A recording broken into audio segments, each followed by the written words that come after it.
Hey, good day. My name is Marty Walser, also known as Raging Owlbear on social media, and today we're going to talk about Hero Forge miniatures.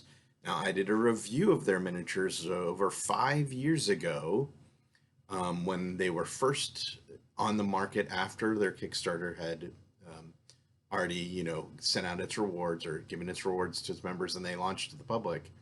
And then about a year later, I reviewed them again because they made some changes. And a lot has happened in 5 years, and I'm long overdue for an update. So I want to talk a little bit more about Hero Forge today, because if you were to go back in my site history 5 years ago, I ordered this little mini, and as it turned out, the early versions of their minis were very delicate. They were made of a plastic. They used an FDM printing process, but the plastic was pretty fragile. If you had any small parts, you're bound to lose them. And this guy has, lost his sword. I've had to reglue it, and he broke at the ankles, and that was some. But that was 5 years ago. That was the models from 5 years ago. After that, about a little more than a year later, they introduced what they called their gray plastic, or now is known as their premium plastic. And this model, which I ordered several years back, is a great improvement. Was a great improvement over the existing offerings at the time. Let me see if I can get some of that lighting yet. The detail was better. You didn't have that frosted look. It was much more durable. If you see, I actually have another video from several years back where I dropped this exact mini from about 3 feet off of the table and let him bounce and pick him up, and he's perfectly fine. Now, granted, if you had a more delicate weapon or perhaps more delicate parts, you could still potentially break one of these little plastic minis, but the durability factor was much higher, and I felt that was a really huge improvement, and made a new review to reflect those changes. Um, Skip a few years later, they wanted this. The premium plastic model was somewhat high priced, even despite the quality improvements. And so they decided they still needed a sort of a little bit more of an entry level plastic. So they came out with this sort of white plastic, which I lightly what do you call it? Put a wash on it just so you could see some detail. And this one came out a few years ago. But one of the things, it was a good model. It wasn't quite as finished as the premium plastic because this is used as a what's called an FDM process, and this uses I think the layering technology, the sorry, the photosensitive resin that they layer by shooting UV lights at it. But so this makes a much smoother. This process makes a much smoother miniature, and this one you can still sort of see some of the banding lines. Well, in the time since they came out with these two processes, these two miniatures, the premium plastic and the regular plastic, they have continued to sort of make more improvements. And they've the now the lower priced plastic version comes pre-primed in sort of a gray primer, and they did probably tweak the settings a little bit so that some of the sort of banding and detail work that you might get washed out. It's hard to see with this camera, unfortunately, but I'll put pictures on the blog. um, some of the banding that you might have seen in this plastic mode, yeah, you can't really tell, unfortunately, with this camera. But because they came out with the sort of primed version, and they, clearly worked with Shapeways, who's their provider, who's their printer provider, um, on the printing techniques, the newer models are actually really quite good. And the entry level price for a standard sized miniature at the low plastic price point is now 19.99, basically at 20 buck. And I'll try to show you some. This I actually decided to go a little bit, bigger, and this particular mini was at the $30 price point because of the size and other items that I added to it. But in general, most of your medium sized figures are only $19.99 at the low uh, base end price. But I wanted to sort of test how far they've come. I decided to kind of get really creative with the miniature, add lots of things that they've put on, detail items that they've put on their character creator, options and various stuff like that. So I decided to go with a bigger creature. And so I created this sort of winged centaur. And I tried to pick some items that had, you know, a fair amount of detail work. The shield has some studs on it, and it also has like wooden slat bands that you can. So you probably can't see very well in this camera, but um, you can actually see when you look up close with the naked eye. You can sort of see the wood slats in the shield, and there's the studs and various stuff like that. I also chose um, a sort of torso armor that has, not a huge amount of detail, but enough detail that I wanted to see if there was any issues with the printing adding texture that should not be there, or would it do well with the texture that is there. And honestly, it's done. The Puriforge did a really good job of getting their process so that the detail is really, really good. And so I'll try to get in there to get you a good view. I had a second camera set up, unfortunately, but the detail was just not good enough to use. So I'm just going to have to hand hold. But so again, I went pretty all out. I got a base item familiar. I added wings. I tried to do lots of little details. Like she's got this like headband with some feathers, and I really tried to kind of push the model, pick options that I thought would really showcase what the capability of the printing was. And I have to say, I've looked really closely at this.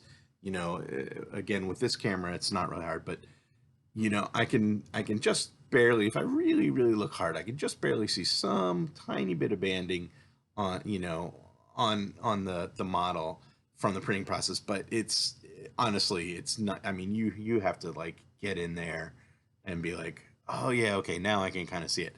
But whoa, that was the other thing I want to talk about, durability. But the new plastic, the primed plastic, because they've added the primer, the banding is definitely not visible to the naked eye. And granted, if I had finished priming and really painted up this figure, you probably wouldn't be able to see the banding as much.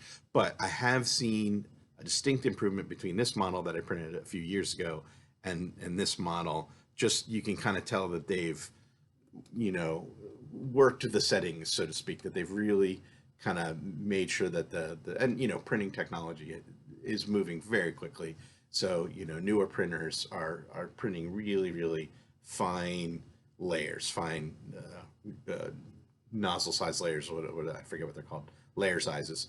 um, so oh, and full disclaimer, Hero Forge did send me a coupon so that I could play around with ordering a miniature. So this while it's not a paid advertisement, they did provide me a free mini to review, but with no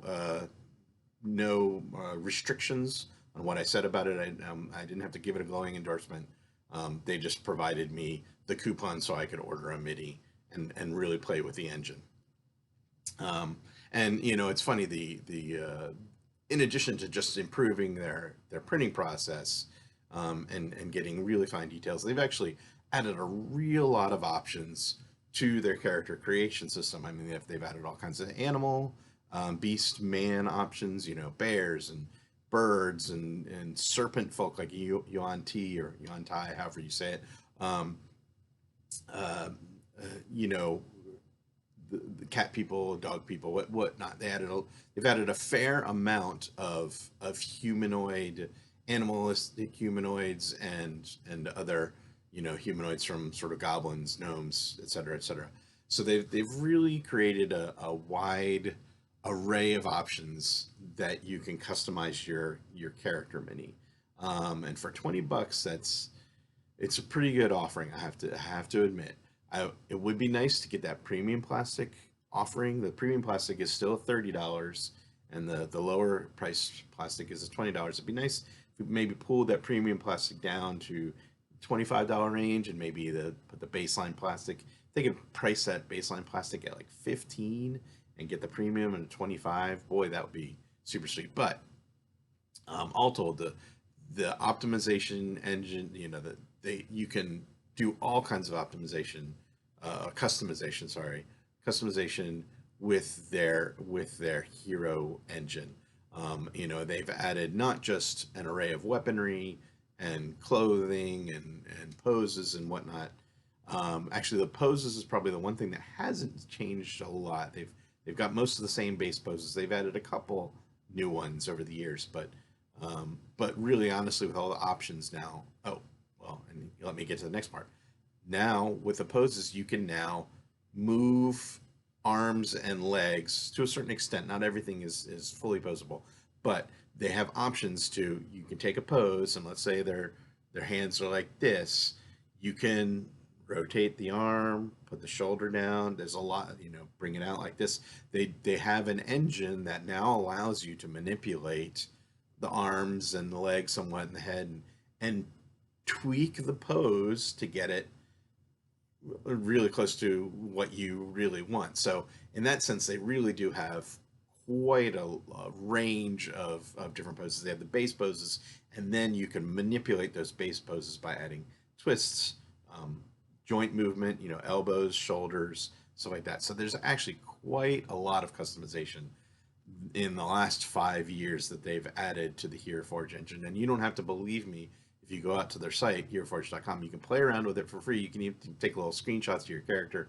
And just for fun, I decided to try to see if I could make an owlbear, and I came close. It's more of a raven bear, I might say. But here's the screenshot that I got for the pseudo owlbear, raven bear creature.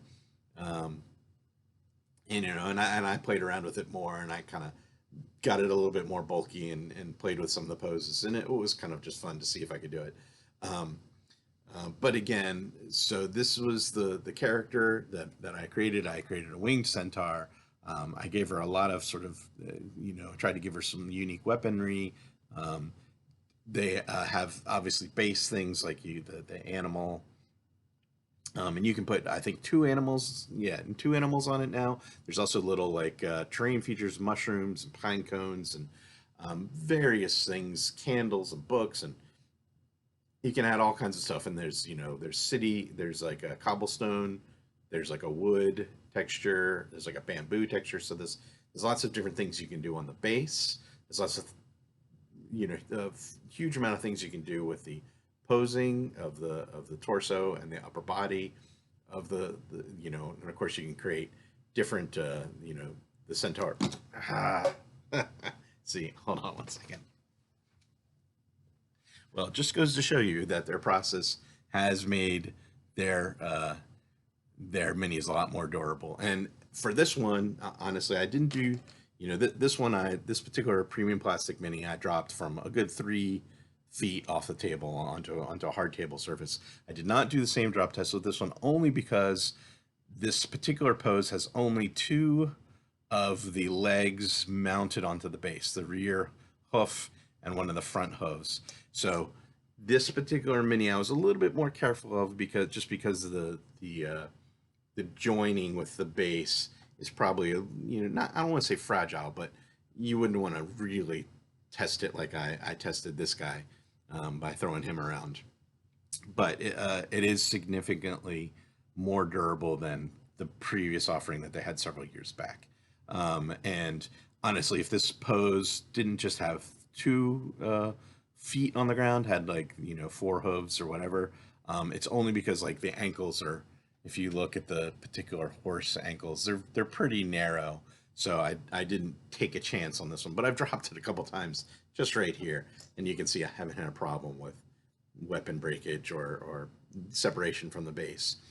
They are sturdy minis, and especially if you're making a humanoid, the various poses for the most part are very sturdy. You just have to be a little bit more careful with poses where there's one leg up and so there's only a single ankle or something like that attaching the foot and the ankle, attaching the rest of the mini to the base. Obviously with any sort of um, hard plastic miniature, you're going to run into that kind of issue. The something like a Reaper Bones is a little bit more rubbery, so it's malleable. And I don't have a Bones black. I only have the Bones white, and those were a lot more rubbery and could move around. And these are a little bit. These are definitely for a customized miniature, 3D printed. You're not going to get that sort of same rubbery consistency that you get with a cast mini that uses a more rubbery resin. However, like I said, I don't believe the durability's a problem, if you're generally careful with your miniatures, which most people are. You're not throwing these things around. And like, I dropped it, not a problem. I've dropped it on a laptop, I dropped it on the floor. It's fallen a couple times just while you've been watching this video, and there hasn't been an issue. And I don't think that's going to be a particular problem with these minis. So again, these Prime minis, the larger ones are $30. The smaller ones are $19.99, $20. And the premium plastic ones are $30. And there is a little bit of a quality improvement with the premium plastic over the regular plastic, but that said, these $20 entry level models are a pretty good deal. Me personally, I like to dial the price down as much as possible to allow people who don't want to spend a whole 20 on a single mini. But honestly, for the amount of configuration that you get, customization that you get, it's a pretty good deal. You just have to worry about, if you make your little $20 custom character, hope that they don't die in your game. So, I mean, most people who spend money on the custom miniatures probably playing in well, I don't want to make a judgment about that, but yeah, don't kill off your character if you spend the money on a premium custom miniature. So that said, okay, yeah, check out their character builder. I will mention on this, I'm not going to review, but I will mention Hero Forge now does have competition in a site called Eldritch Foundry. I have not extensively played with their modeler, but I do have to say the user interface on Eldritch Foundry is not. Hero Forge has a simpler user face, let's say. I don't want to say it's not fancy, because it has a lot of really cool features to it. Eldritch Foundry is trying to go with sort of a they want to make it seem more slick, because they have these little sort of rolling selectors and things like that. But honestly, I found it kind of difficult to use. It was just a little bit of a pain. Hero Forge is very much menu driven, point and click, standard user interface. Sometimes less is more, and Hero Forge's tool at the moment is better, and Hero Forge's price at the moment is better than Eldritch Foundry. Eldritch Foundry is new; they just got into the game fairly recently, so they're still kind of probably trying to get their process costs down as they get more orders in. And Hero Forge has been at this now for at least for a little over 5 years, so they obviously have a head start. And it does show. It's they have a lot of options, but it's good that the market has competition, because the more choice the consumer has, the better it is for everybody across the board. We might, as printing technology improves, we might see those prices creep downward and downward and downward. Ideally, they have come down some, not a lot, but they've come down some since the early days, and clearly the printing process has improved. So, final thoughts are, for $20, customized miniature, you can do a lot of cool things, and again, this is the non-premium plastic. This is the premium plastic, but this is the older one that does not come primed, like primed. Couldn't come up with. I had a brain little aneurysm there. Yeah. So the newer version comes primed. It does. It looks great. I'm gonna try to put some more pictures on the blog so you can really see close up detail. And I think that the with this particular mini, the one foible that I thought was kind of interesting, and again, it's not a ding against Hero Forge. It's just when you mount wings on one of your creatures, their default mount is on their torso, and because I have the centaur, that means her wings are up by her shoulders. It would have been kind of cool if for this particular offering they allowed you to move the wing mount down so it was more like a Pegasus centaur. So Hero Forge, consider moving the wings down on the horse, or giving an option for like a Pegasus style creature that you could put instead of putting the wings all the way up on the torso. Again, it's just because I was playing around with the tool, I decided to add all kinds of as much craziness onto it as I could to test out the printing capabilities. And I have to say the printing process has done a really good job. I mean, that's what it is. I'm trying not to be biased. They gave me free mini. I mean, I probably won't use this one in play. Clearly I created this crazy wing centaur. Now I'm gonna have to come up with some sort of NPC that fits this in my game or something, because this is not something that would see play very often at my table. I'm more likely to use the standard minis that I printed from previous reviews. Um, but yeah, thanks to Hero Forge for providing this and allowing me to review their products. And especially like they gave me those coupons let's say a long time ago, and I only have just gotten around to ordering and reviewing. So obviously there was no pressure on me to provide a positive review or even a timely one. But better late than never. Um, there you have it. Hero Forge is doing well. 5 years on, they've really matured. Their product is showing that maturity and a lot of options. So good on them. And I hope this has been helpful for you um, in evaluating Hero Forge. I'll place more pictures on the blog. I'm going to try to get the video up as quickly as possible, and then I'll try to add pictures. So I've been Mario Walser, Raging Owlbear on social media and Twitter. And I hope you have a good day.